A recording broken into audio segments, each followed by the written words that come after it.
No one can deny the visual effect this has on the beholder.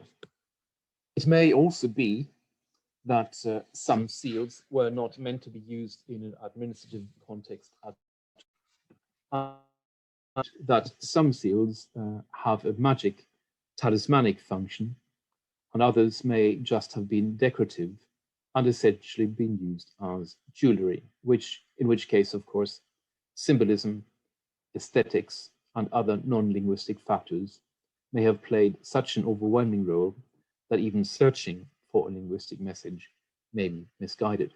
But even where we are certain or reasonably certain that there is, we must be very careful when it comes to projecting our expectations here.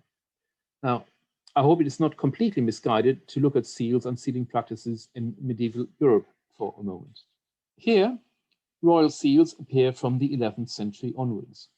By the 12th century, the bishops also had them, and by the 13th century, they were commonly found in the lower classes as well. What about the language?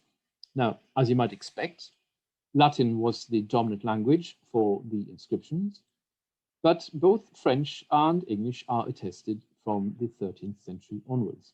The inscriptions, often operating with abbreviations, usually state the owner or the institution to which the seal belongs. So here, for example, we have the seal of King Rudolf I, and the inscription running round him, right, sitting on his throne with the royal insignia, the scepter in his right hand, the orb on the left.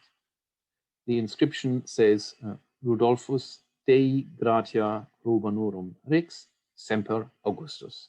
Right. Entirely typical, but sometimes instead of name and title or titles, you find a motto instead. And occasionally you get something rather unexpected. So look at this seal here. This seal, dating from the 14th or 15th century, clearly shows a squirrel. The inscription around it reads, I crake notis, I crack nuts, so prepare for the unexpected. What is clear is that in my talk, I'm not cracking the nuts presented to us by unknown seals.